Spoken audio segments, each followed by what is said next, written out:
Shalom Tis Petani. Masih pada ingat kan sama aku Anya. Di gitar ada Catherine dan di keyboard ada Elvina. Oke, tanpa lama-lama lagi kita langsung mulai aja yuk. Let's go.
Teman-teman, aku mau ajak kita untuk sama-sama ambil sikap teduh, kita sama-sama konsen dan fokus menyembah Tuhan. Hidupku berharga bagi Allah, tiada yang tak berguna di hadapannya. Ciptakan kau sungguh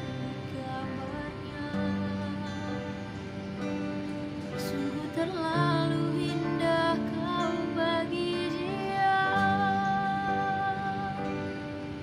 Dia berikan kasihnya bagi kita. Dia telah relakan segala-galanya. Dia disalib untuk tebus dosa kita. Karena hidupmu sangatlah berharga.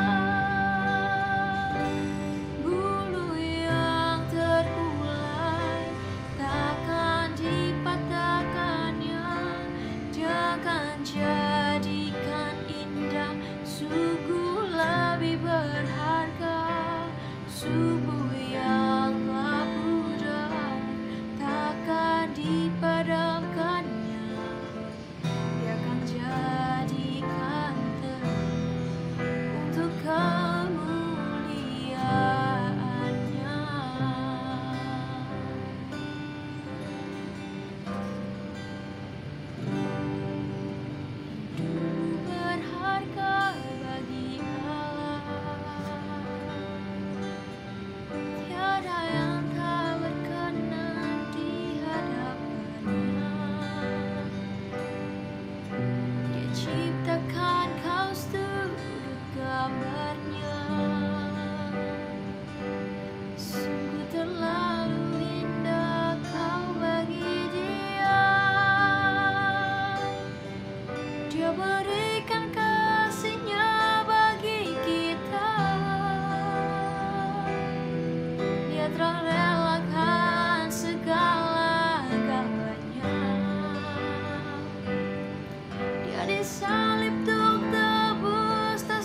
Teman-teman, mari kita berdoa.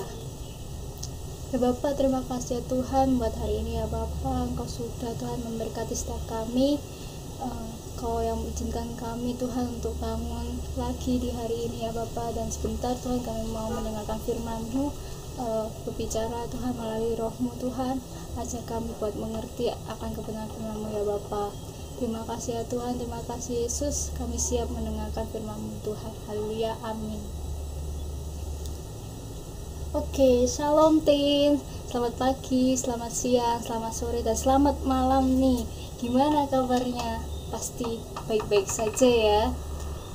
Oke, di bulan ini kita sudah membahas banyak sekali tentang mengasihi. Yang pertama, kita sudah belajar mengasihi Tuhan, mengasihi diri sendiri, mengasihi keluarga. Dan di minggu ini kita akan membahas tema baru dengan judul love others, gitu, mengasihi sesama. Oke, kasih adalah suatu kata yang mudah banget kita ucapkan tetapi sulit untuk dilakukan. Nah, padahal mengasihi itu suatu perintah dari Tuhan, perintah langsung, perintah utama dari Tuhan kepada setiap kita. Tetapi kenapa tidak jarang kita gampang banget mengasihi orang-orang yang berperilaku baik, tidak jahati kita, tidak membenci diri kita. Kita mudah sekali mengasihi orang-orang yang seperti itu.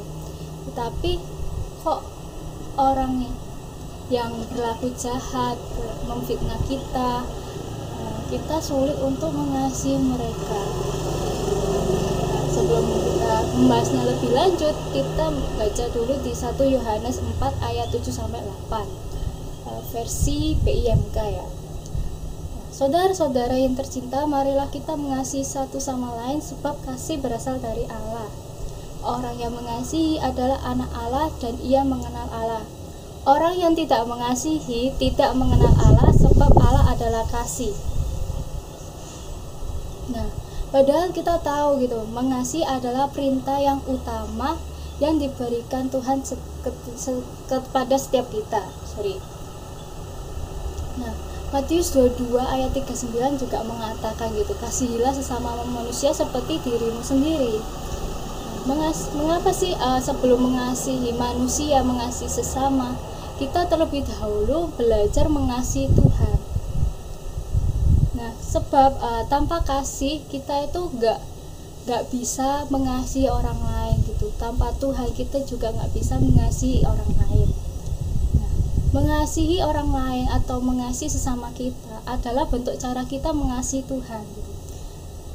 Juga dikatakan di 1 Yohanes 4 ayat 20, jikalau seorang berkata, aku mengasihi Allah, dan ia membenci saudaranya ini bisa teman, bisa orang-orang terdekat kita, orang-orang di sekitar kita. Nah, itu sama dia dikatakan adalah pendusta. Nah, karena lanjutannya adalah karena barang siapa tidak mengasihi saudara yang dilihatnya, tidak mungkin mengasihi Allah yang tidak dilihatnya. Nah, jadi kasih itu perlu untuk diwujudkan, perlu untuk dipraktekkan, bukan hanya sekedar omongan saja gitu. Nah, orang-orang yang berlaku jahat atau menyakiti kita secara tidak langsung gitu, yang membuat kita kecewa, akhirnya membuat kita seringkali menentukan siapa yang layak dan tidak layak untuk kita kasihi. Padahal mengasihi sesama manusia itu adalah semua orang, tidak memandang gitu kan, tidak memandang status, keluarga, latar belakang, semua orang gitu. Entah itu ada di atas kita atau kakak kelas kita atau adik kelas kita, terus atau senior kita atau siapapun itu. Baik orang tua, teman, sahabat.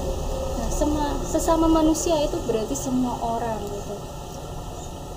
Dan ketika ada orang yang menyakiti kita atau sering banget melukai perasaan kita, Tuhan itu berkata, kasihilah musuhmu dan berdoalah bagi mereka. Ada satu quotes dari pendeta terkenal mengatakan, if you love God, you should love people. If you don't love people, you don't love God. It's that simple. Jadi yaitu tadi di awal kakak sudah mention bahwa mengasihi sama adalah salah satu bentuk cara kita mengasihi Tuhan, mengasihi Allah.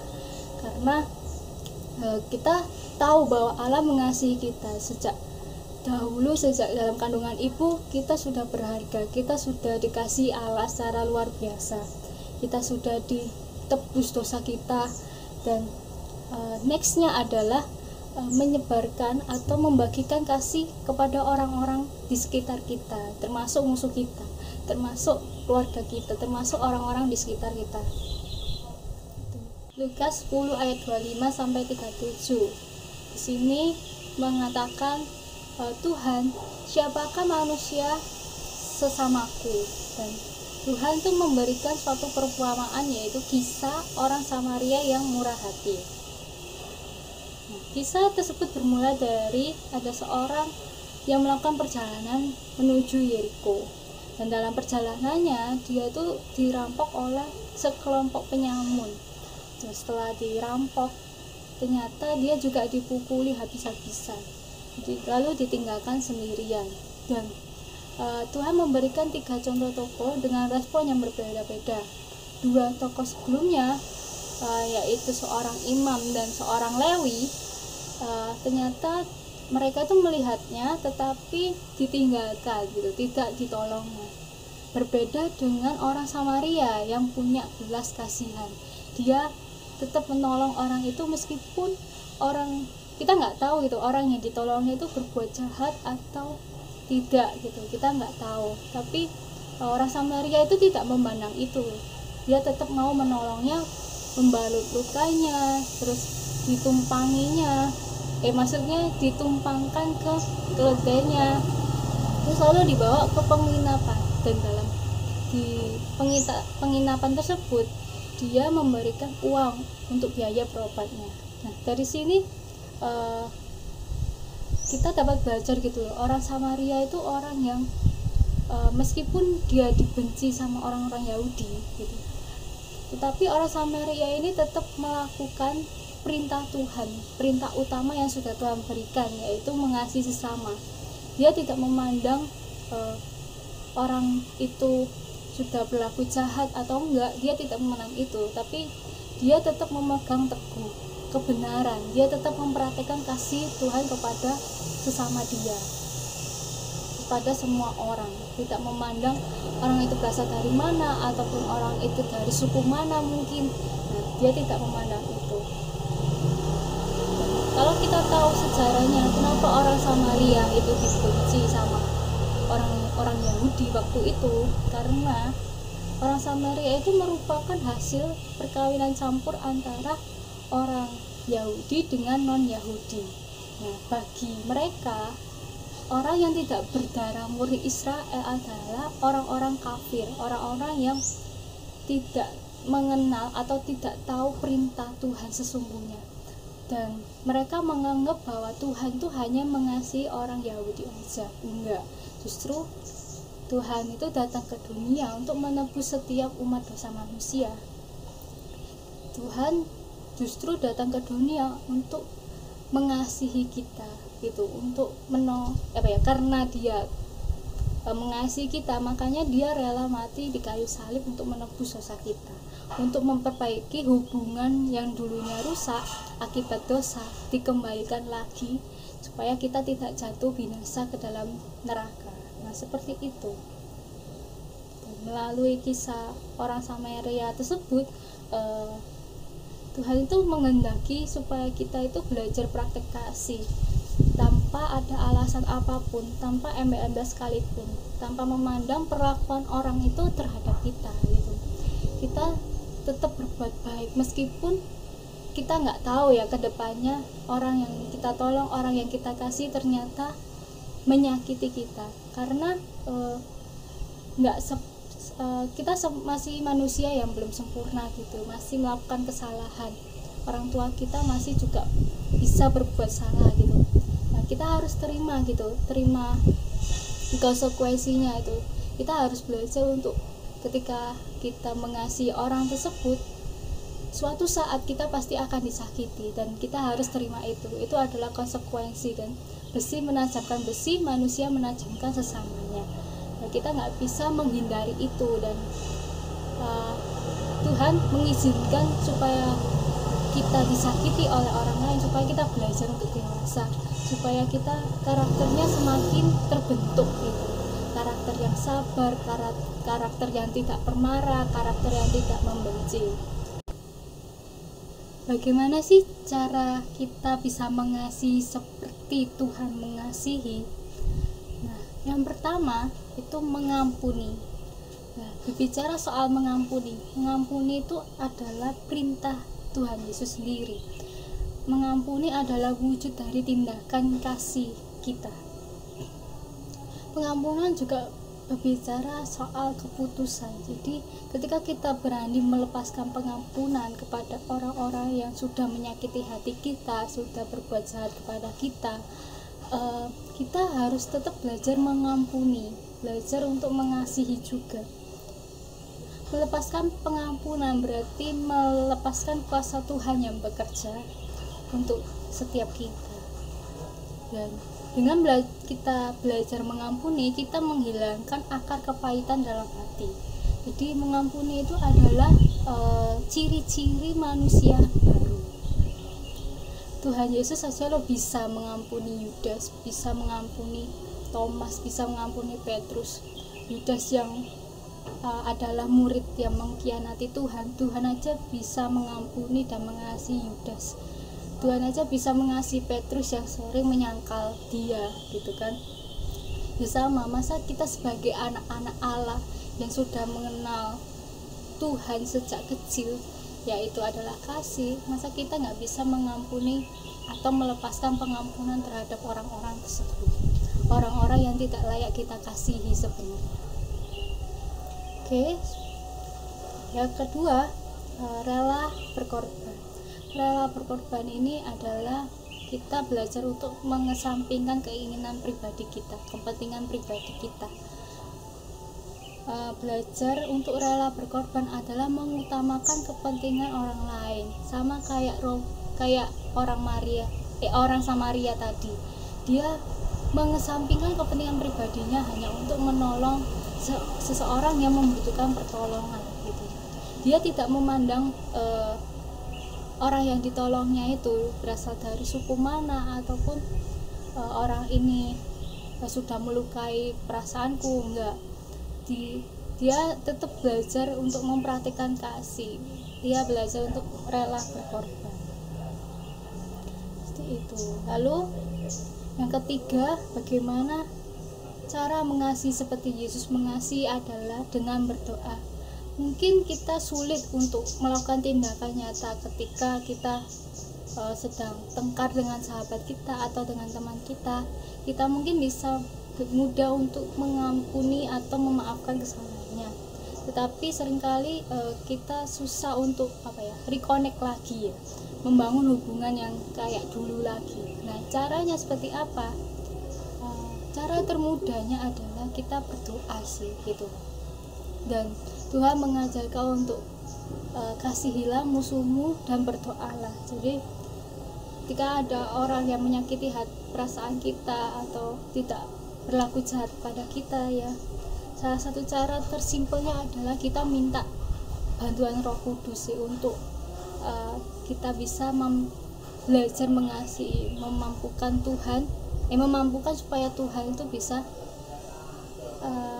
hadir dalam hati kita untuk mengalirkan kasih-Nya kepada kita, seperti itu. Terus yang terakhir, milikilah kasih gitu. Tanpa kasih kita nggak bisa mampu mengasihi Tuhan dan mengasihi sesama kita. Tanpa kasih kita nggak bisa mengasihi orang-orang yang tidak layak untuk kita cintai. Dan belajar mengasihi itu adalah perlu diwujudkan dalam perbuatan, tidak hanya sekedar ucapan aja. Kita perlu hubungan pribadi dengan Tuhan. Kan sudah dijelaskan gitu kan dalam Matius, bahwa kasihilah Tuhan Allahmu dulu, baru kita bisa mengasihi sesama kita. tanpa kita mengerti, tanpa kita paham betul bahwa kita dikasihi oleh Tuhan, bahwa Allah sudah mengasihi kita secara apa adanya kita, ya kita nggak bisa mengasihi orang lain. Jadi miliki hubungan pribadi dulu dengan Tuhan, miliki waktu pribadi dengan Tuhan, hubungan yang intim dengan Tuhan. Supaya apa? Supaya kita sadar gitu loh, bahwa kita butuh kasihnya Tuhan, kita butuh supaya kita bisa belajar mempraktekkan kasih, kita bisa men-sharingkan gitu kan kasih Tuhan yang sudah secara pribadi mengasihi aku apa adanya. Dan firman Tuhan berkata, kasih menutupi segala sesuatu. Kasih membuat kita mampu menerima kekurangan seseorang. Kasih membuat kita mampu menghargai kelebihan. Dengan kasih kita akan benar-benar bisa mengasihi seorang dan akan tetap mengasihinya, terlepas dari suatu saat orang tersebut, orang yang kita kasih akan melakukan kesalahan dan membuat kita marah, membuat kita kecewa. Kita akan tetap mengasihinya, kita akan belajar untuk mempercayainya kembali, meskipun ya akan terus seperti itu gitu. Kita akan tidak menutup kemungkinan kita akan menemukan orang-orang yang seperti itu, dan itulah tantangannya, itulah hidup melekat dengan Tuhan sebagai pengikut Kristus. So ketika ada orang-orang yang menyakiti dirimu, siapkah atau maukah kamu mengampuni mereka seperti Tuhan mengampuni setiap kita yang berdosa ini? Ingatlah, Tuhan mengasihi kita sejak kita masih hidup dalam dosa. Tuhan aja bisa melakukan itu. Dia mati di atas kayu salib, dia menebus semua dosa umat manusia. Tuhan aja rela menggantikan posisi kita yang harusnya disalib, tapi dia rela menggantikan posisi kita untuk disalib. Maukah kita mengampuni orang-orang yang menyakiti hati kita? Ya, ingatlah bahwa Tuhan itu ketika kita sadar kita gak mampu untuk mengasihi seseorang, untuk mengampuni orang, serahkanlah semuanya itu kepada Tuhan. Bangun terus hubungan pribadi kita dengan Tuhan, dan minta selalu hati kita dipenuhi oleh kasihnya Tuhan. Itu aja sharing kakak, dan kita tutup dalam doa. Ya Bapa, terima kasih ya Tuhan, hari ini kami belajar Tuhan untuk tetap mengasihi sama kami ya Bapa. Ajarkan kami Tuhan untuk tetap selalu mengandal kamu Tuhan, mengasihi sesama kami seperti diri kami mengasihi Kau, seperti Engkau mengasihi setiap kami ya Bapa. Tuhan, ampuni jika kami Tuhan masih sulit untuk mengasihi orang lain, terlebih mengasihi orang-orang yang menyakiti hati kami Tuhan. Kami mau Tuhan mengambil komitmen hari ini Tuhan untuk mengasihi sesama Tuhan tanpa memandang perlakuan mereka terhadap kita ya Bapa. Terima kasih ya Tuhan, terima kasih ya Bapa. Kami serahkan Tuhan hati kami ke dalam tangan-Mu, hanya di dalam-Mu. Haleluya, amin. Terima kasih teman-teman yang sudah menonton video ini. See you and God bless you.